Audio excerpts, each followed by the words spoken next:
As flores do funeral mal tinham murchado quando os telefonemas começaram. Eu estava na minha cozinha, numa manhã de terça-feira, 3 semanas depois de enterrarmos meu marido, Joaquim, observando o vapor subir do meu café intocado.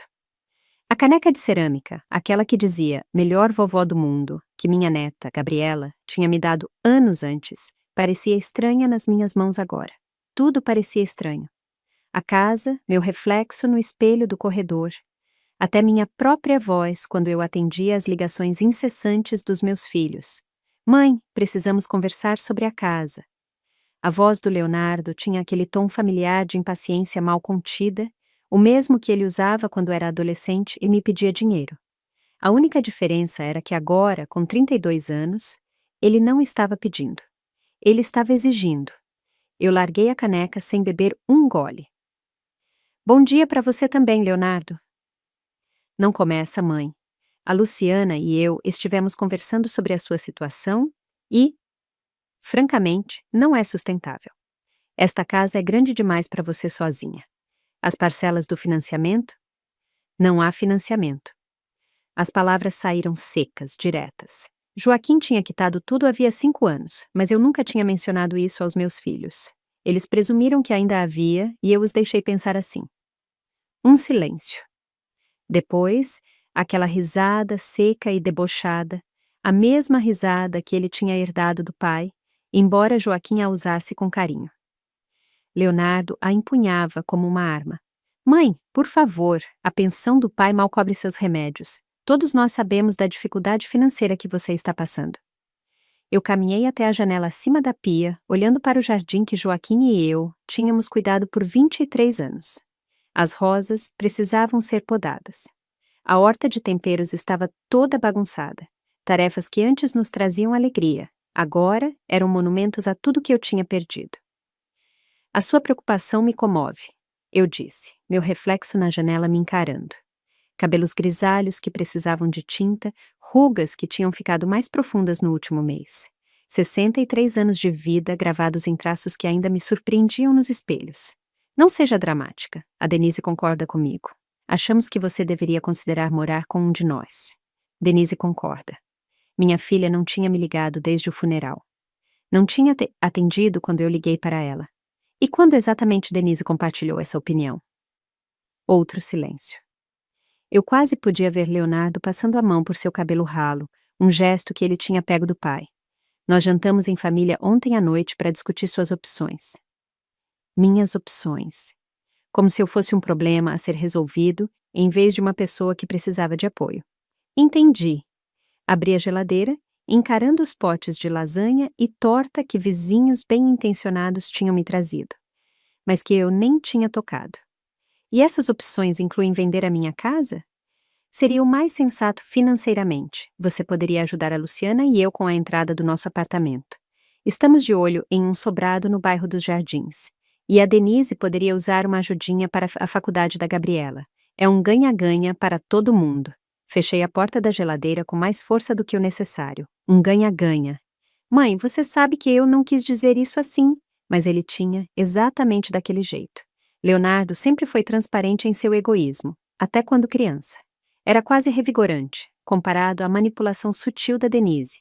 A maneira como ela aprendeu a pedir as coisas de forma indireta, me fazendo sentir culpada por não oferecer algo que ela nunca pedia diretamente. "O que você diz para sua irmã sobre minhas finanças?" eu perguntei. "Só a verdade. Que a pensão do pai não é suficiente. Que a casa é demais para você cuidar sozinha. Que você provavelmente está passando por mais dificuldades do que está demonstrando." A verdade. Como se ele soubesse alguma coisa sobre minha situação real. Como se algum deles tivesse se preocupado em perguntar sobre os negócios do Joaquim, sobre os investimentos que ele tinha feito, sobre a modesta herança da mãe dele que nós tínhamos guardado e investido ao longo dos anos. Pensei na pasta na gaveta da escrivaninha do Joaquim, aquela que eu tinha encontrado enquanto organizava os papéis dele. Extratos bancários, carteiras de investimento, a escritura de uma pequena casa de veraneio em Paraty que ele tinha comprado como uma surpresa para nossa aposentadoria. Um lugar onde podemos ver o pôr do sol e beber uma caipirinha sem ninguém nos pedindo nada. Ele tinha dito, me mostrando as fotos apenas 6 meses antes de seu infarto. Vou pensar a respeito, eu disse finalmente. Mãe, não estamos pedindo para você pensar. Estamos dizendo o que precisa acontecer. A Luciana já encontrou um comprador. O primo dela, o Gregory, trabalha com imóveis e tem um cliente muito interessado. Oferta à vista.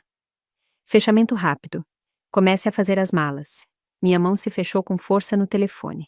Você encontrou um comprador para essa minha casa. Estamos tentando te ajudar, mãe. Quanto mais cedo você aceitar que esta é a melhor solução para todo mundo, mais fácil será a transição. Transição. Como se o luto fosse uma fusão de empresas. Como se a desestruturação de 30 anos de casamento pudesse ser reduzida a papelada e margens de lucro. E onde exatamente eu devo morar durante essa transição? Bem, era sobre isso que queríamos discutir. A Denise tem o porão reformado e com a Gabriela na faculdade a maior parte do ano, tem bastante espaço. Você teria sua própria entrada, seu próprio banheiro. Seria perfeito. O porão da Denise. O mesmo porão que inundava toda a primavera, onde ela guardava as decorações de Natal e os aparelhos de ginástica que nunca usava. O mesmo porão para o qual eu tinha sido relegada no jantar de ação de graças do ano passado, enquanto os adultos de verdade comiam na sala de cima. Que generosidade da Denise em oferecer. Ela está animada, na verdade. Acha que pode ser bom para vocês duas. Você poderia ajudar com a Gabriela quando ela estiver em casa da escola. Talvez cozinhar um pouco. Você sabe como a Denise tem dificuldade em planejar as refeições. Claro. A Denise tinha dificuldade em planejar as refeições da mesma forma que tinha dificuldade com a roupa suja, a faxina e em se lembrar de ligar para a mãe, mas ela era excelente em delegar essas dificuldades a outras pessoas, principalmente a mulher que a tinha criado para ser autossuficiente. E você, Leonardo? Eu perguntei. Qual o seu papel neste acordo? A Luciana e eu vamos cuidar da venda da casa, obviamente. A papelada, as negociações. Vamos garantir que você receba um preço justo. Justo? Eu quase ri. A definição de justiça de Leonardo sempre foi inclinada para o lado dele, como um jogo de parque de diversões projetado para separar os tolos do dinheiro deles. Eu preciso pensar a respeito, eu repeti. Mãe, não há nada para pensar. O cliente do Gregory é sério. Eles querem fechar em 1 mês. 1 mês. Eles estavam me dando 1 mês para desmantelar a vida que Joaquim e eu tínhamos construído juntos, para entregar a casa onde tínhamos feito as festas de aniversário deles e as comemorações de formatura, onde tínhamos cuidado deles durante as dores de cabeça e as crises da juventude. Eu disse, eu preciso pensar a respeito. Tudo bem, mas não demore muito.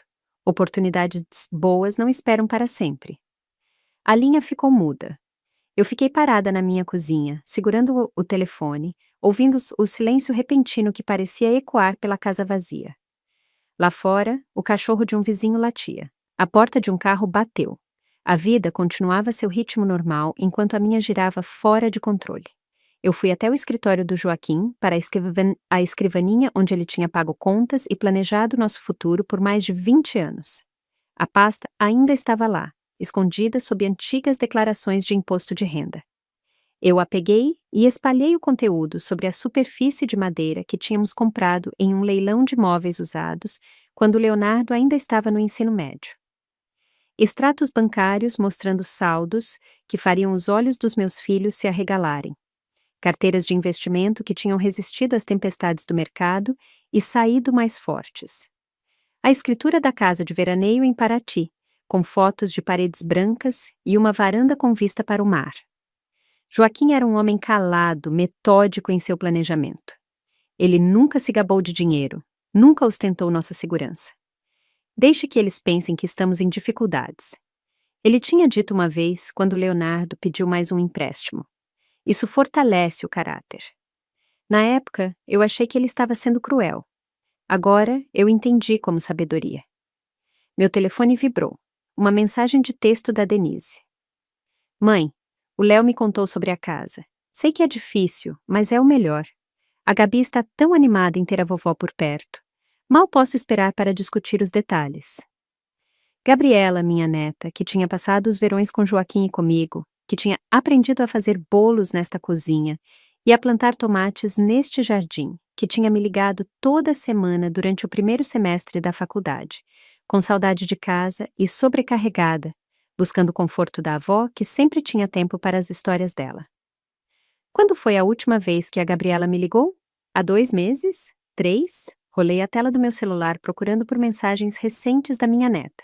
Nada desde o Natal, quando ela tinha enviado uma mensagem em grupo agradecendo a todos pelos presentes. Nenhuma mensagem pessoal, nenhum pedido de conselho, nenhuma notícia sobre as aulas dela, ou o namorado, ou os planos para as férias. O silêncio se espalhou ao meu redor, pesado com a percepção. Eles já tinham seguido em frente. Todos eles. A morte do Joaquim tinha sido um inconveniente a ser administrado, não uma perda a ser lamentada em conjunto. E eu era apenas outro inconveniente, outro problema que exigia uma solução eficiente deles. Eu fechei a pasta e a devolvi à gaveta.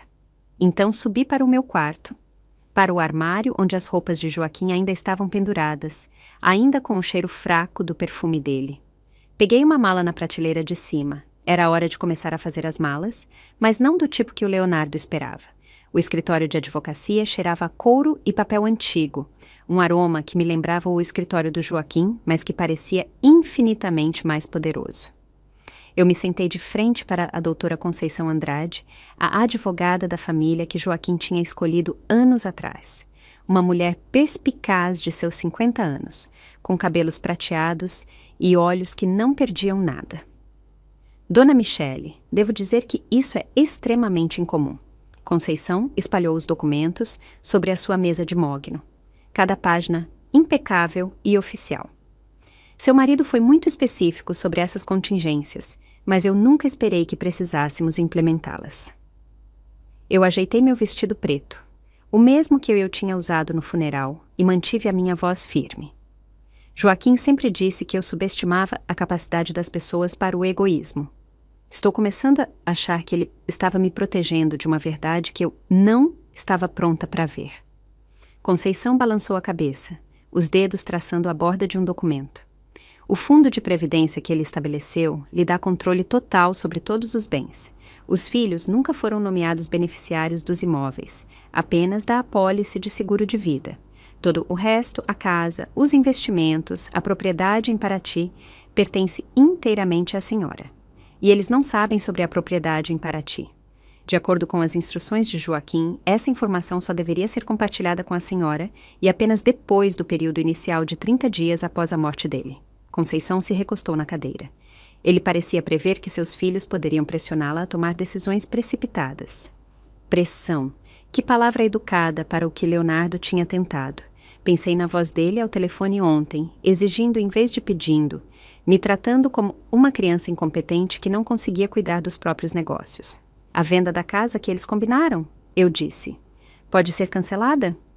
A senhora é a única proprietária. Nenhuma venda pode prosseguir sem a sua assinatura. Se eles encontraram um comprador e estão fazendo promessas, estão operando sob falsas suposições. O sorriso da Conceição foi sutil, mas satisfeito. Joaquim foi muito claro sobre a proteção da sua autonomia. Eu senti algo se soltar no meu peito. Um nó de ansiedade que eu tinha carregado desde a ligação de Leonardo. E a propriedade em Paraty. Está totalmente paga, legalmente é sua. A empresa de gestão de propriedades que Joaquim contratou envia relatórios mensais. A casa tem sido mantida e está pronta para ocupação sempre que a senhora quiser. Sempre que eu quisesse. Quando foi a última vez que alguém tinha falado comigo sobre escolha, em vez de obrigação? Conceição pegou outra pasta. Tem mais uma coisa que Joaquim queria que a senhora tivesse. Ele escreveu esta carta para ser entregue a você exatamente 1 mês após a morte dele. Hoje completa essa data. O envelope era creme, meu nome escrito com a caligrafia cuidadosa de Joaquim. Minhas mãos tremeram ao abri-lo, e a voz dele pareceu preencher o escritório estéril. Minha querida Michele. Se você está lendo isso, significa que eu me fui, e você está lidando com as consequências sozinha. Eu conheço nossos filhos, por mais que os amemos, e suspeito que eles já estão circulando como urubus, convencidos de que sabem o que é melhor para você. Eles não sabem. Você não é um fardo a ser administrado ou um problema a ser resolvido. Você é uma mulher inteligente e capaz que criou 2 filhos, apoiou um marido em suas mudanças de carreira e administrou nosso lar com graça e sabedoria por mais de 30 anos. Não deixe que eles a convençam do contrário. O dinheiro e as propriedades são seus para você fazer o que quiser. Mantenha-os, venda-os, doe-os, a escolha é sua. Mas tome essa decisão com base no que você quer, não no que os outros esperam de você. Eu a vi sacrificar seus próprios sonhos por décadas, sempre colocando nossa família em primeiro lugar. Agora é a hora de você se colocar em primeiro lugar. Vá para Paraty se quiser. Viaje pelo mundo. Escreva aquele romance sobre o qual você sempre falou. O que quer que a faça feliz. Os filhos vão sobreviver sem o seu sacrifício constante. Na verdade, talvez até se tornem mais fortes por isso. Com todo o meu amor e fé na sua força, Joaquim. PS. A chave da casa de Paraty está na gaveta da minha escrivaninha, atrás da foto nossa em ouro preto. Eu li a carta 2 vezes, minha visão embaçada. Joaquim tinha sabido. Ele tinha visto o que eu estava perto demais para reconhecer, que meus filhos tinham aprendido a ver meu amor como um recurso a ser explorado, em vez de um presente a ser valorizado. Está tudo bem? A voz de Conceição foi gentil. Eu dobrei a carta com cuidado. Estou melhor do que estive em semanas. O que eu preciso fazer para transferir a escritura da casa para o meu nome? Já está no seu nome.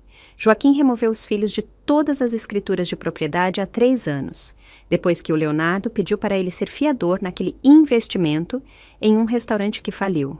O restaurante. Lembrei-me das discussões, da raiva de Leonardo quando Joaquim se recusou a arriscar nossas economias de aposentadoria no seu negócio certo. Na época, eu tinha achado que Joaquim estava sendo duro. Agora, eu via como uma atitude sensata. Tem mais uma coisa. Conceição disse, puxando um envelope menor. Joaquim me pediu para lhe dar este cartão de banco e a senha. Está conectado a uma conta que ele abriu no ano passado. Ele a chamou de o seu fundo de independência. O cartão de banco parecia sólido na minha mão. Quanto tem? 50 mil reais. Ele depositava dinheiro todo mês, dizendo que era para quando a Michele finalmente decidisse viver para si mesma. 50 mil reais. Dinheiro sobre o qual eu não sabia nada. Guardado da pensão e dos dividendos de investimento enquanto eu cuidadosamente controlava o orçamento doméstico. Dinheiro destinado a me dar liberdade em vez de segurança. Eu saí do escritório de advocacia com uma pasta cheia de documentos e uma clareza que eu não sentia desde antes do infarto do Joaquim. A casa era minha. A casa de veraneio em Paraty era minha. Os investimentos eram meus. E o mais importante, a escolha do que fazer com tudo isso era somente minha. Meu telefone tocou quando cheguei ao meu carro. O nome de Denise na tela. Mãe, ainda bem que te peguei. Queria discutir as reformas do porão. A Luciana conhece um construtor que pode colocar uma pequena cozinha para você. Talvez uma entrada separada. Seria perfeito, seu próprio apartamento. Eu destranquei o carro, mas não entrei. Que atencioso. Sei que você deve estar preocupada com o custo, mas o Leonardo e eu pensamos que poderíamos deduzir isso do valor da venda da casa. Pense nisso como um investimento no seu conforto. O meu conforto, não a minha independência ou a minha felicidade. Meu conforto, como se eu fosse um animal de estimação idoso sendo realocado para um lugar mais administrável. Denise, quando foi a última vez que você me ligou apenas para saber como eu estava? Um silêncio. O que você quer dizer? Quero dizer, uma ligação em que você não quisesse algo, em que você perguntasse sobre meu dia, meus sentimentos, meus planos, em que você ligasse porque sentiu falta de conversar com a sua mãe. Mãe, isso não é justo. Eu estive lidando com as despesas da faculdade da Gabriela e você sabe como o trabalho tem sido corrido. As despesas da faculdade da Gabriela. Eu me encostei no meu carro, observando as outras pessoas cuidando de suas tarefas normais de quinta-feira na tarde. Me fale sobre as despesas da Gabriela. Bem, a mensalidade é de 28 mil reais por ano. Além de moradia, livros, as taxas da República... Denise, eu tenho enviado R$ 500 para a Zé Gabriela todo mês, desde que ela começou a faculdade há 2 anos. Isso dá um total de R$ 12.000. Silêncio. Dinheiro que era para ajudar com as despesas dela. Dinheiro que você nunca mencionou ao Leonardo quando discutiu minhas supostas dificuldades financeiras. Mãe, esse dinheiro ajuda, mas não cobre tudo. Você já disse para a Ana Gabriela que eu envio esse dinheiro? Outro silêncio, mais longo desta vez. Ela sabe que você ajuda. Ela sabe o valor. Ela sabe que vem da minha pensão, não de algum fundo de faculdade que Joaquim deixou. Não vejo por que esses detalhes importam. Fechei os olhos, sentindo algo frio se instalar no meu estômago. Ela não sabe, sabe? Ela pensa que as despesas da faculdade dela são cobertas pelo seu trabalho duro e sacrifício. Ela não tem ideia de que a avó dela tem financiado a educação dela em segredo. Mãe, você está tornando isso mais complicado do que precisa ser. Estou? Ou estou finalmente percebendo como é simples, na verdade? Eu desliguei e entrei no meu carro. Minhas mãos tremiam, mas não era de tristeza desta vez. Era de raiva, uma raiva pura e limpa que parecia acordar de um sonho longo e confuso. Em casa, eu fui direto para a escrivaninha do Joaquim e encontrei a chave exatamente onde ele disse que estaria. Era pequena e de latão, presa a um chaveiro com uma pequena bandeira do Brasil. Atrás dela havia uma fotografia que eu tinha esquecido. Joaquim e eu em Ouro Preto no nosso 25º aniversário. Nós dois rindo de algo que o fotógrafo tinha dito. Eu parecia mais jovem na foto, mas não por causa de menos rugas ou cabelos mais grisalhos. Eu parecia mais jovem porque parecia genuinamente feliz, despreocupada de uma forma que eu não me lembrava de ter sido nos últimos anos. Meu telefone vibrou com outra mensagem de Leonardo. Mãe, o Gregory precisa de uma resposta até amanhã. O cliente dele está ficando impaciente. Não estraga isso para todos nós. Não estraga isso para todos nós. Eu apaguei a mensagem sem responder e abri meu notebook. Levei 20 minutos para encontrar o site da empresa de gestão de propriedades e outros 10 minutos para escrever um e-mail para a doutora Conceição. Prezada doutora Conceição, meu nome é Michele Siqueira e sou a viúva de Joaquim. Como você sabe, Joaquim comprou uma pequena casa de veraneio em Paraty e gostaria de usá-la. Por favor, me avise se precisar de algo da minha parte. Tenho planos de ir para Paraty muito em breve e gostaria de combinar de ficar na casa por um período mais longo. Agradeço sua gentileza e atenção. Atenciosamente, Michele Siqueira. Eu apertei enviar, antes que pudesse me arrepender. Então peguei a mala que eu tinha pego no dia anterior e comecei a arrumar minhas coisas. Mas primeiro, abri o armário de quando Leonardo era criança e comecei a encher caixas com seus velhos troféus, trabalhos de escola e a luva de beisebol que Joaquim tinha comprado para ele em seu 10º aniversário. Tudo o que importava do tempo dele nesta casa, cuidadosamente embalado e etiquetado. Eu estava na metade do quarto da Denise quando meu telefone tocou, um número internacional. Dona Michele, aqui é a doutora Conceição. Acabei de receber seu e-mail e sinto muito pela sua perda. Joaquim falava muito da senhora. A voz dela era calorosa de uma forma que apertou meu peito com uma emoção inesperada. Obrigada, doutora Conceição. Espero não estar incomodando, mas estou pensando em ir para Paraty muito em breve. Ah, de jeito nenhum. A casa está pronta. Eu verifico toda semana e o jardim é lindo. Joaquim ficaria muito feliz em saber que a senhora está vindo. Quando a senhora pensa em chegar?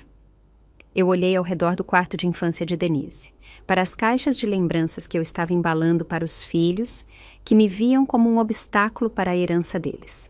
Semana que vem, eu disse. Gostaria de ir na semana que vem.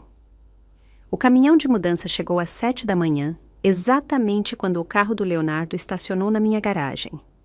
Eu assisti da janela do meu quarto enquanto meu filho saía, o rosto já com a expressão de irritação mal controlada que eu tinha aprendido a temer.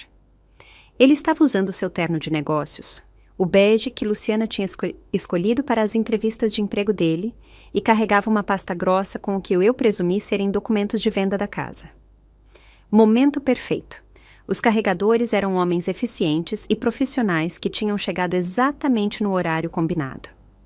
Eu os tinha contratado para pegar as caixas cuidadosamente embaladas dos antigos quartos de Leonardo e Denise, junto com várias peças de mobiliário que eles diziam querer um dia. A poltrona de couro do Joaquim, o conjunto de jantar antigo da minha mãe, o piano que Denise tinha implorado quando era criança e abandonou depois de 6 meses de aulas. Senhora, onde a senhora quer que essas caixas sejam entregues? O líder da equipe, um homem com um rosto simpático, consultou sua prancheta. O primeiro conjunto vai para o número 247 da Rua das Paineiras, eu disse, entregando a ele o endereço de Leonardo, escrito com caligrafia cuidadosa. O segundo conjunto para o número 892 da Avenida Pinheiros. Toque a campainha e diga que são presentes de Michele Siqueira. Lembranças que eles vão querer guardar com carinho. Ele balançou a cabeça profissionalmente, mas eu percebi o leve sorriso no canto da boca dele. 20 anos no negócio de mudança provavelmente significava que ele já tinha visto muitas brigas de família. A batida forte de Leonardo na porta interrompeu minhas instruções. Eu abri a porta usando um vestido vermelho que Joaquim sempre dizia que realçava meus olhos, meu cabelo recém-arrumado, sem parecer em nada com a viúva enlutada que ele esperava manipular. Mãe, o que diabos está acontecendo? Por que tem um caminhão de mudança na sua garagem? Bom dia, Leonardo. Estou mandando mudar algumas coisas. Ele me empurrou e entrou no corredor, os olhos dele vasculhando as caixas com o nome dele. Essas são minhas coisas de infância. Por que você está embalando minhas coisas? Pensei que você quisesse. As lembranças são preciosas, você não acha? O rosto dele ficou vermelho, uma cor que começou no colarinho e subiu. O mesmo olhar que ele tinha quando adolescente e era pego em uma mentira. Mãe, precisamos conversar. O cliente do Gregory está pronto para fazer uma oferta. Precisamos da sua assinatura hoje. Fechei a porta e me encostei nela, observando o andar de um lado para o outro na minha entrada como um animal enjaulado. Leonardo, sente-se. Não quero sentar. Quero saber por que você está agindo de forma tão estranha. Primeiro, você não me retorna as ligações por 3 dias. Agora tem um caminhão de mudança. Sente-se. Algo na minha voz o parou no meio da frase. Ele se sentou no degrau inferior da escada. A pasta apertada nas mãos dele como um escudo. Onde exatamente você disse para o cliente do Gregory que o dinheiro da venda desta casa iria? Eu perguntei. O que você quer dizer? Quero dizer, você disse a eles que o dinheiro seria dividido entre você e a Denise? Você calculou quanto cada um receberia depois de pagar este misterioso financiamento com o qual você está tão preocupado? A mandíbula de Leonardo se apertou. Mãe, você não está pensando com clareza. A tristeza pode embaçar o julgamento. Meu julgamento está perfeitamente claro, mais claro do que esteve em anos. Eu caminhei até a poltrona de Joaquim, a que os carregadores em breve levariam para a casa de Leonardo, quer ele quisesse ou não. Deixe-me perguntar outra coisa. Quando você jantou com a Denise para discutir minha situação, algum de vocês perguntou como eu estava lidando com a morte do Joaquim emocionalmente? Claro que nos importamos. Você perguntou se eu estava dormindo, comendo, se eu precisava de alguém para conversar, ou apenas de companhia. Você perguntou o que eu poderia querer fazer com a minha vida agora que estou sozinha pela primeira vez em 30 anos? Ele me encarou, a pasta amassando em sua mão. Ou você passou o jantar inteiro calculando quanto dinheiro poderia extrair da morte do seu pai? Isso não é justo. Eu peguei meu telefone e abri o aplicativo da calculadora. Vamos ver. Se você vendesse minha casa pelo valor que Gregory cotou, 350 mil reais, e dividisse entre você e a Denise depois de custos de fechamento imaginários, cada um receberia cerca de 160 mil reais. Eu estou perto? A cor sumiu do rosto dele. Foi o que eu pensei. Leonardo, você sabe qual é o valor real da pensão que seu pai me paga mensalmente? Mãe, eu não vejo por que... 4.200 reais todos os meses, junto com a aposentadoria e os dividendos de investimentos sobre os quais você não sabe nada. Eu deixei os números serem absorvidos. Me diga de novo como eu não posso pagar para manter esta casa. Leonardo se levantou abruptamente, a pasta caindo no chão. Você mentiu para nós. Eu nunca menti. Você presumiu e eu não corrigi suas suposições. Existe uma diferença. Você nos deixou pensar que estava em dificuldades. Você queria pensar que eu estava em dificuldades. Isso tornava mais fácil justificar o fato de me tratar como um problema a ser resolvido, em vez de uma pessoa que precisa de apoio. O motor do caminhão de mudança roncou lá fora. Pela janela, eu podia ver os homens colocando a poltrona de Joaquim na parte de trás. Mãe, se você não precisa do dinheiro, então por que... Leonardo parou, seu cérebro de empresário finalmente se conectando. Você está nos castigando. Eu estou dando a você exatamente o que você pediu. Isso não é o que nós pedimos, é? Você me pediu para sair da minha casa. Estou me mudando. Você queria que meus pertences fossem distribuídos para que não fossem um fardo. Estou distribuindo-os. Eu peguei a pasta que ele tinha deixado cair, olhando para os documentos de venda com o cabeçalho da agência de Gregory. Você queria cuidar dos meus negócios para mim. Mas, Leonardo, o problema é que estes não são os seus negócios para você cuidar. Ele tentou pegar a pasta, mas eu a segurei longe dele. Mãe, seja razoável. Nós podemos resolver isso. Talvez você não precise se mudar para o porão da Denise. Nós podemos encontrar um apartamento legal para você. Algo mais administrável. Mais administrável para quem? A pergunta ficou entre nós como uma lâmina. A boca de Leonardo se abriu e fechou, procurando por palavras que não o incriminassem ainda mais. Meu telefone tocou. O nome de Denise brilhou na tela. Atenda, eu disse. Coloque no viva voz. Leonardo balançou a cabeça, mas eu atendi mesmo assim e ativei o viva voz. Mãe, que loucura é essa? Tem um caminhão de mudança na minha casa e 2 homens estão tentando entregar um piano que eu não tenho onde colocar. Olá, Denise, o piano que você tanto pediu quando tinha 8 anos. Pensei que você quisesse de volta. Eu não quero de volta. Eu não tenho espaço para um piano. E o Leonardo me ligou sobre alguma ideia maluca de que você não vai vender a casa. Silêncio do outro lado da linha. O que você quer dizer com não vai ser vendida? Quero dizer exatamente isso. Esta é a minha casa. Joaquim a deixou para mim. Eu não vou vendê-la. Mas o Leonardo disse que você não podia pagar. O Leonardo estava errado sobre muitas coisas. Outro silêncio, mais longo desta vez. Quando Denise falou novamente, a voz dela tinha aquela ponta afiada que eu me lembrava de seus anos de adolescente. Mãe, eu não sei que jogo você acha que está jogando, mas as pessoas estão contando com essa venda. Eu já falei com a Gabriela sobre ela ter um quarto na minha casa quando você se mudar. Gabriela. Eu olhei para Leonardo, cujo rosto tinha empalidecido. Me diga sobre a Gabriela. O que tem ela? Quando foi a última vez que ela me ligou? Não acompanho as ligações da Gabriela. A última vez que ela me ligou foi em 15 de dezembro, nas férias de Natal. Ela queria saber se eu enviaria dinheiro para uma viagem de feriado. Eu caminhei até a janela, assistindo os carregadores prenderem a poltrona de Joaquim. Ela não perguntou como eu estava, não mencionou a saudade do avô. Só precisava de dinheiro. Mãe, a Gabriela é uma universitária. Eles são egocêntricos nessa idade. Ela é? Ou ela me aprendeu, observando a mãe dela, que as avós existem para fornecer apoio financeiro sem esperar conexão emocional em troca. Isso não é... Você está distorcendo tudo. Estou? Denise, quanto dinheiro eu enviei para a Gabriela nos últimos 2 anos? Nenhuma resposta. 12 mil reais. 500 por mês, diretamente para a conta dela. Dinheiro que você nunca mencionou ao Leonardo quando alegou que eu estava com dificuldades financeiras. Dinheiro que Gabriela aparentemente acredita que vem do seu sacrifício, não do meu. Leonardo estava me encarando agora, com a boca um pouco aberta. Você tem enviado dinheiro para a Gabriela todo mês, desde que ela começou a faculdade. Porque eu amo a minha neta e quero que ela tenha sucesso. Eu me virei da janela para encará-los dois. Leonardo, pessoalmente, Denise, através do telefone. Mas o amor não é para ser invisível. O apoio não é para ser segredo. Quando foi que minha família decidiu que minhas contribuições só importavam quando eram escondidas? A voz de Denise veio pelo viva-voz, mais baixa agora. Mãe, nós nunca tivemos a intenção... Sim, vocês tiveram. Vocês queriam exatamente isso. Vocês queriam meus recursos, sem a minha presença, meu dinheiro, sem as minhas opiniões, minha obediência, sem a minha autonomia. Eu desliguei a ligação e olhei para Leonardo.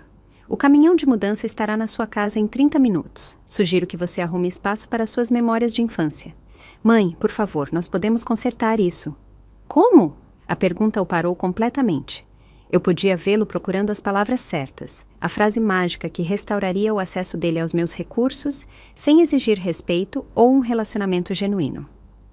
Nós podemos jantar em família, conversar sobre o que você realmente quer.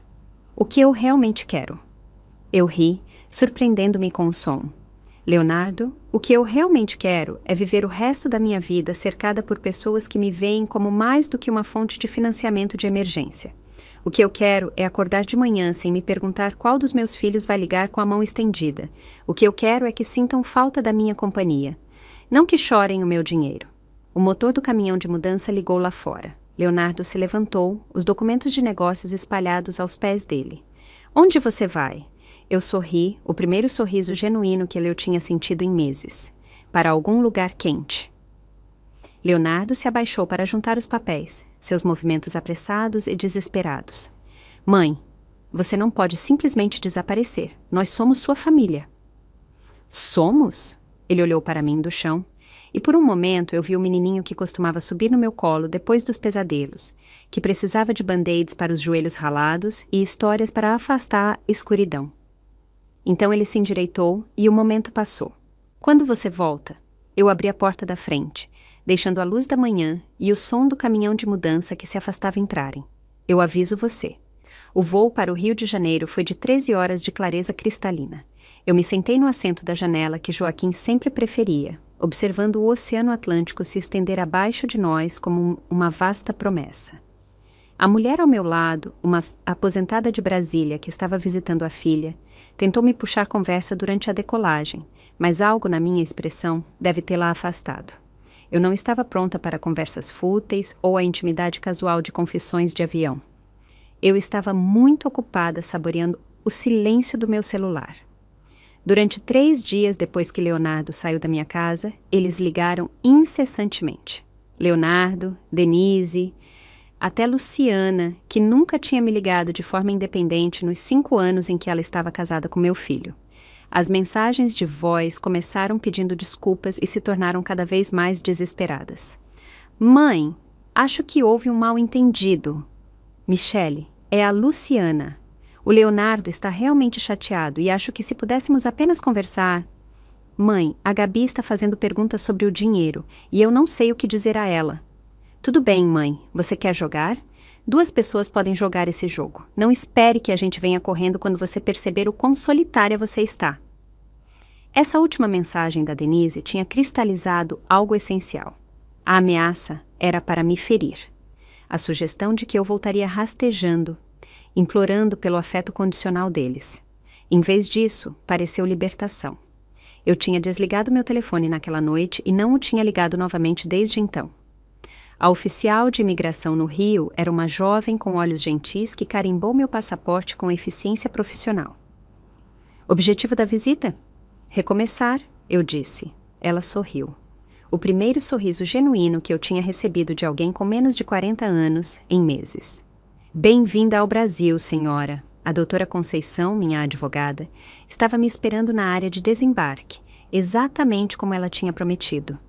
Ela era uma mulher baixa de seus 60 anos, com cabelos prateados presos em um coque elegante e olhos que se enrugavam com calor quando ela sorria. Ela segurava um pequeno cartaz com o meu nome escrito com caligrafia cuidadosa. Dona Michele, bem-vinda, bem-vinda. Ela me abraçou como uma velha amiga, e eu me peguei retribuindo o abraço com uma intensidade que surpreendeu nós duas. Como foi o seu voo? A senhora está cansada, com fome? A casa está pronta para a senhora. Eu preparei uma comida simples, só o básico até a senhora poder fazer compras. O sotaque dela era um charme e tornava a fala musical. Enquanto caminhávamos para o carro, ela tagarelou sobre o tempo, o bairro, o jardim que ela tinha cuidado na minha ausência. O Joaquim, ele tinha muito orgulho desta casa, ela disse enquanto dirigíamos pelas ruas sinuosas de Paraty. Ele me mostrava fotos no telefone dele. A senhora na cozinha no Rio, os netos da senhora. Sempre os netos da senhora. Minha Michele vai amar a cozinha daqui, ele dizia. Ela vai fazê-la cantar de vida. Eu apertei os lábios, não confiando na minha voz. Joaquim tinha falado de mim aqui, neste lugar que eu nunca tinha visto. Para esta mulher que eu nunca tinha conhecido. Ele tinha imaginado um futuro para nós, que a morte tinha roubado. Mas de alguma forma, as palavras dela o faziam parecer real novamente. A casa me tirou o fôlego. Era menor do que a nossa casa no Rio, mas perfeitamente proporcionada com paredes brancas e janelas azuis que pegavam a luz da tarde. Buganvílias transbordavam pelos muros do jardim em explosões de roxo e rosa, e limoeiros carregados de frutas alinhavam o caminho de pedra para a porta da frente. É linda, eu sussurrei. Joaquim escolheu. Bem, Conceição disse, tirando a chave de latão que eu tinha encontrado na escrivaninha dele. Venha, deixe-me mostrar por dentro. O interior era fresco e claro, com pisos de terracota e janelas que se abriam para uma pequena varanda com vista para o mar. A mobília era simples, mas elegante. Um sofá na cor creme, uma mesa de jantar de madeira para 4 pessoas, estantes embutidas esperando para serem preenchidas. Na cozinha, panelas de cobre penduradas em ganchos, e as bancadas eram azulejadas em azul e branco que refletiam o mar lá fora. Eu abasteci a geladeira com o básico, Conceição disse, abrindo os armários para me mostrar pratos e copos, azeite e vinho. Tem pão, queijo, frutas. Hoje a senhora descansa. Amanhã nós exploramos a vila juntas. Sim, eu balancei a cabeça, de repente oprimida pela gentileza desta estranha que não me devia nada, mas que tinha cuidado do sonho do meu marido como se fosse o dela. Doutora Conceição, não sei como agradecer. Não precisa agradecer. Agora somos vizinhas. Em Paraty, vizinhos são família. Ela deu um tapinha gentil no meu braço. Eu moro logo ali. Ela apontou pela janela para uma casa semelhante, a uns 50 metros de distância. Então, se a senhora precisar de alguma coisa, qualquer coisa, é só me ligar. Joaquim me fez prometer que cuidaria da senhora. Depois que ela saiu, eu fiquei sozinha na minha cozinha de Paraty e senti algo que eu não tinha experimentado em meses. Paz. Eu desembalei devagar, pendurando minhas roupas no armário do quarto, colocando a fotografia de Joaquim na mesa de cabeceira, organizando meus produtos de higiene pessoal no banheiro claro com sua banheira de pés e a janela de frente para o mar. Cada ação parecia deliberada, significativa, de uma forma que embalar as caixas para Leonardo e Denise não tinha sido. Quando o sol começou a se pôr, eu me servi de uma taça do vinho que Conceição tinha deixado e saí para a varanda.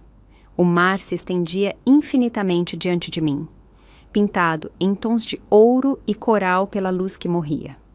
Barcos à vela balançavam ao longe como orações brancas, e o som das ondas contra as pedras abaixo criava um ritmo que parecia combinar com o meu coração. Meu telefone, esquecido na minha bolsa, começou a tocar. Eu considerei ignorar. Eu tinha evitado com sucesso todo o contato por 4 dias, mas algo me fez verificar o identificador de chamadas. Gabriela, minha neta, ligando pela primeira vez desde o Natal. Eu atendi no quarto toque. Vó, meu Deus, finalmente, eu tenho tentado te ligar por dias. A voz dela soava diferente.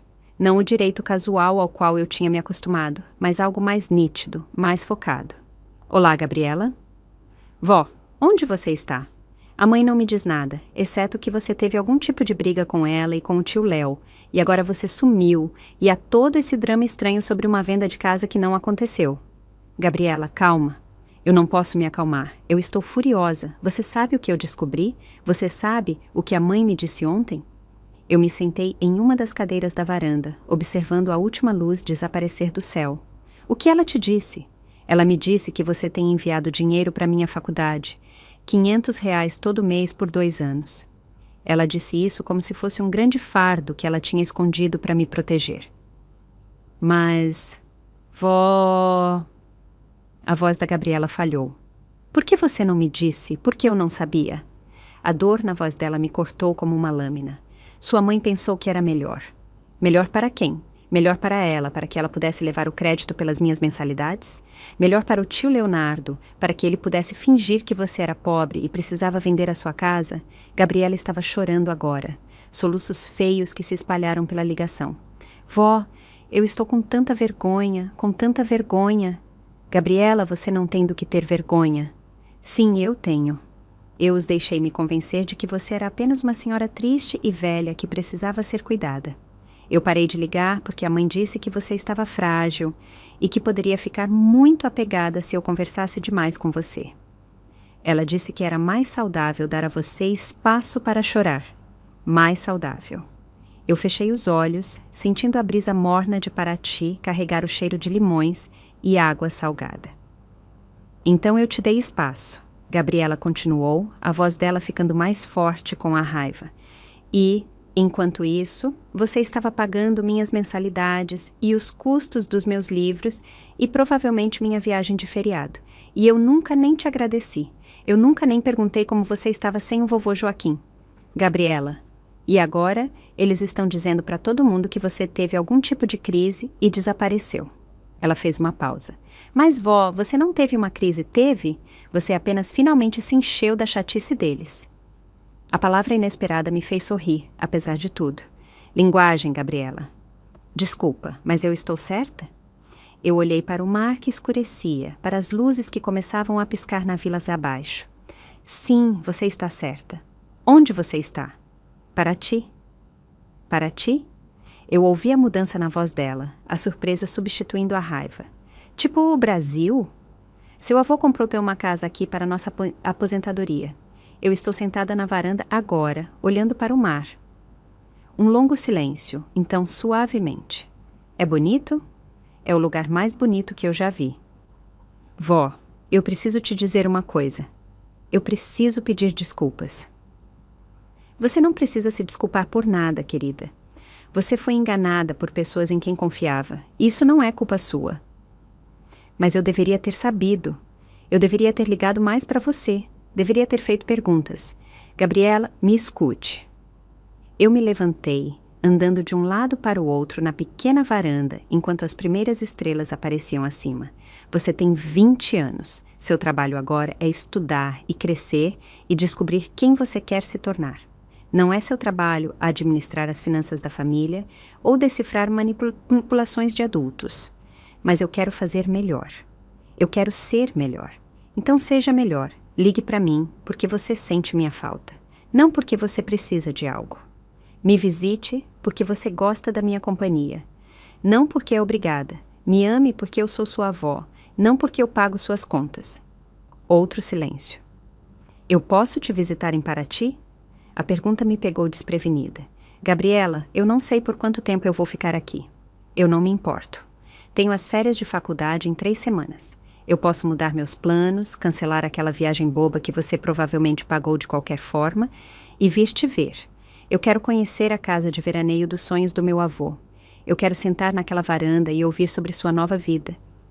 Sua nova vida. A frase enviou calor pelo meu peito. O que sua mãe diria? Eu não me importo com o que minha mãe diz. Na verdade, isso não é verdade. Eu me importo. Mas eu não vou deixar que o que ela diz controle minhas escolhas mais. Vó, eu tenho 20 anos e acabei de perceber que eu realmente não conheço você. Eu conheço a versão de você que eles me apresentaram. A avó que faz biscoitos e envia cartões de aniversário e precisa ser tratada com cuidado. Mas você não é essa pessoa, é? Pensei na mulher que tinha confrontado Leonardo no corredor dela, que tinha desmantelado sistematicamente as suposições dos filhos, que tinha embarcado em um avião para Paraty sem data de retorno. Não, eu disse, eu não sou essa pessoa. Que bom, Gabriela disse com ferocidade. Mal posso esperar para conhecer a verdadeira você. Depois que desligamos, eu me sentei no escuro por um longo tempo, ouvindo as ondas e sentindo algo desconhecido se agitar no meu peito. Pela primeira vez em meses, eu estava ansiosa pelo amanhã. E pela primeira vez em anos, eu não estava sozinha. 3 semanas depois, eu vi Gabriela sair do terminal do aeroporto de Paraty, e eu mal reconheci minha neta. A estudante universitária polida que eu me lembrava das fotos de Natal não estava mais lá. Cabelo perfeitamente liso, maquiagem pronta para a câmera, roupas escolhidas para aprovação do Instagram. Esta Gabriela usava um short desbotado e uma camiseta branca simples, o cabelo escuro preso em um coque bagunçado, o rosto livre de tudo, exceto óculos de sol e um sorriso genuíno que transformou toda a aparência dela. Vó! Ela largou a mochila e correu em minha direção. E eu me vi envolvida em um abraço que não parecia em nada com os abraços superficiais aos quais eu tinha me acostumado em reuniões de família. Este era desesperado, grato, real. Deixa eu te ver, eu disse, segurando-a pelos braços. Ela estava mais magra do que eu me lembrava, mas havia algo sólido na presença dela que não estava lá antes. Você está incrível, ela disse, estudando meu rosto com a mesma intensidade. Tipo, de verdade, seu bronzeado e seu cabelo, você cortou? Eu toquei o estilo mais curto que Conceição tinha me convencido a experimentar no salão dela na cidade. Apenas um corte. É perfeito. Você está... Ela fez uma pausa, procurando as palavras. Você está parecendo você mesma. Durante a viagem de carro para Paraty, Gabriela encostou o rosto na janela como uma criança, exclamando sobre os campos de milho e as vilas brancas, fazendo perguntas sobre tudo o que passávamos. O entusiasmo dela era contagiante, me lembrando da admiração de Joaquim durante nossas poucas viagens internacionais juntos. É aqui, eu disse enquanto estacionávamos na garagem da casa. O sonho do seu avô. Gabriela ficou no jardim por um longo tempo, observando as buganvílias, os limoeiros, a varanda onde eu tinha passado horas lendo e escrevendo no diário que eu tinha começado a manter. Então ela se virou para mim com lágrimas nos olhos. Ele sabia, não sabia? Ele sabia que você precisaria deste lugar. Eu acho que sim. Naquela primeira noite, nós nos sentamos na varanda, dividindo uma moqueca que Conceição tinha insistido em preparar para a chegada da Gabriela. A mulher mais velha tinha cuidado da minha neta como se fosse a própria. E eu vi Gabriela responder com o calor natural que tinha faltado nas interações dela com os pais. Me conte sobre sua vida aqui, Gabriela disse, se ajeitando na cadeira ao meu lado enquanto o sol começava a se pôr. Eu quero saber de tudo. Então eu contei a ela sobre as caminhadas matinais pela vila, onde os comerciantes tinham aprendido meu nome e minhas preferências, sobre as aulas de português com a Maria, a professora aposentada que morava na rua de baixo, sobre o livro que eu tinha começado a escrever, não o romance que Joaquim tinha me encorajado a tentar, mas uma biografia sobre casamento e maternidade e a lenta erosão do eu que pode acontecer quando o amor se torna serviço e o serviço se torna obrigação. Você está escrevendo um livro. Os olhos da Gabriela se arregalaram. Vó, isso é incrível. Eu não tinha ideia de que você queria escrever. Eu também não sabia até ter a tranquilidade para ouvir meus próprios pensamentos. Gabriela ficou em silêncio por um momento. Aí a mãe me ligou ontem. Eu me encolhi, mas Gabriela levantou a mão. Ela tentou me convencer a não vir. Disse que você estava tendo algum tipo de crise e que me ver poderia piorar. Ela disse que eu estava sendo egoísta, vindo para cá em vez de passar as férias com a família. O que você disse a ela? Eu disse a ela que talvez fosse hora de alguém na nossa família ser egoísta por você. A voz da Gabriela tinha uma ponta de aço que eu nunca tinha ouvido antes. E então eu perguntei a ela, se ela está tendo uma crise, por que nenhum de vocês veio verificar como ela está? Por que vocês não ligaram diretamente para ela, em vez de falar sobre ela como se ela fosse um problema a ser administrado? O que ela disse? Nada. Ela não conseguiu responder porque a resposta teria revelado a ele a verdade, que eles não se importam com o seu bem-estar. Eles se importam com o acesso deles aos seus recursos. A franqueza disso deveria ter me machucado, mas em vez disso pareceu uma reivindicação. Gabriela, eu preciso que você entenda uma coisa, eu disse com cuidado. Eu não espero que você escolha lados nisso. Leonardo e Denise também são sua família. Não. A voz da Gabriela era firme. Eles escolheram lados quando decidiram me usar como uma arma contra você, quando eles me deixaram acreditar que você era pobre e frágil enquanto você estava pagando minhas contas, quando eles tentaram isolar você das pessoas que poderiam realmente te apoiar. Ela se inclinou para essa frente na cadeira. Vó, eu estive pensando nisso por semanas e percebi algo. Eles não mentiram apenas para você sobre suas finanças.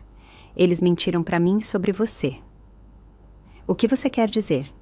Eles me convenceram de que você era essa senhora frágil e velha que precisava ser protegida de muita emoção. Eles disseram que ligar para você com muita frequência poderia torná-la dependente. Que eu deveria dar a você espaço para chorar. Mas isso nunca foi sobre proteger você, foi? Era sobre controlar a narrativa. Eu encarei minha neta, surpresa com a clareza dela. Eles queriam você isolada para que você ficasse desesperada o suficiente para aceitar os termos deles. E eles me queriam distante para que eu não testemunhasse o que eles estavam fazendo com você. As mãos da Gabriela se fecharam em punhos. Sabe qual é a pior parte? Quase funcionou. Eu quase me tornei o tipo de pessoa que poderia ignorar a solidão da minha avó porque era conveniente. Mas você não se tornou essa pessoa. Só porque você forçou a verdade a vir à tona. Se você não tivesse ido embora, se você não os tivesse feito mostrar seus rostos de verdade... Gabriela balançou a cabeça. Eu poderia ter passado a vida inteira sem saber quem você realmente é. Nós nos sentamos em um silêncio confortável enquanto as estrelas apareciam acima. Finalmente, Gabriela falou novamente. Eu posso ficar mais do que uma semana? A pergunta me surpreendeu. E a escola? Eu falei com meus professores antes de sair. Posso fazer um estudo independente pelo resto do semestre, escrever trabalhos, fazer provas online. Eu não quero voltar ainda. Eu quero passar um tempo de verdade com você. Um tempo que não seja medido em visitas de feriado ou ligações com agendas. Gabriela, sua educação ainda estará lá quando eu estiver pronta para ela. Mas esta chance, este tempo com você, eu posso não ter novamente. Ela olhou para mim com os olhos do Joaquim, firmes e determinados. Vó, eu tenho 20 anos e acabei de perceber que nunca tive uma conversa de verdade com você. A vida inteira, você foi a pessoa que se lembrava dos aniversários e enviava pacotes de carinho e aparecia em eventos de família com sobremesas caseiras. Mas eu não sei o que te faz rir, ou o que você sonha, ou como você era antes de se tornar nossa avó. E você quer saber essas coisas? Eu quero saber tudo. Na manhã seguinte, Gabriela se juntou a mim na minha caminhada diária pela vila. Ela encantou a padeira com suas tentativas de português, ajudou Conceição no jardim e ouviu com atenção enquanto a Maria contava histórias sobre seus anos ensinando literatura na Universidade do Rio. A sua avó, ela tem a alma de uma escritora. Ela disse para a Gabriela no café onde eu tinha me tornado uma cliente regular. Ela vê detalhes que os outros perdem, entende o peso dos pequenos momentos. Ela sempre foi assim, Gabriela disse, olhando para mim com uma nova apreciação. Eu só nunca prestei atenção antes. Naquela tarde, nós dirigimos para uma pequena praia que eu tinha descoberto na semana anterior, uma enseada escondida acessível apenas por um caminho sinuoso entre pinheiros. Gabriela estendeu uma toalha na areia enquanto eu desembalava o almoço de piquenique que tínhamos montado juntas. Vó, posso te perguntar algo pessoal? Eu olhei para cima dos sanduíches. Claro. Você vai voltar? A pergunta que eu tinha evitado, até nos meus próprios pensamentos. Eu não sei, mas você poderia ficar aqui permanentemente, legalmente, quero dizer. Joaquim pesquisou tudo. Eu tenho opções de residência, cuidados de saúde, tudo o que eu precisaria. Eu entreguei um sanduíche a ela e me sentei ao lado dela na toalha. Por que você pergunta? Porque eu acho que você deveria ficar. A certeza na voz dela me surpreendeu. E eu acho que você deveria deixar a mãe e o tio Léo descobrirem as próprias vidas sem esperar que você financie os erros deles ou valide as escolhas deles. Gabriela deu uma mordida no sanduíche, mastigando pensativamente. E eu acho que eu deveria me transferir para uma universidade aqui. O quê? Há programas brasileiros no Rio, em São Paulo, até aqui em Paraty. Eu poderia terminar meu curso em estudos internacionais, me tornar fluente em português, talvez aprender sobre uma maneira diferente de viver.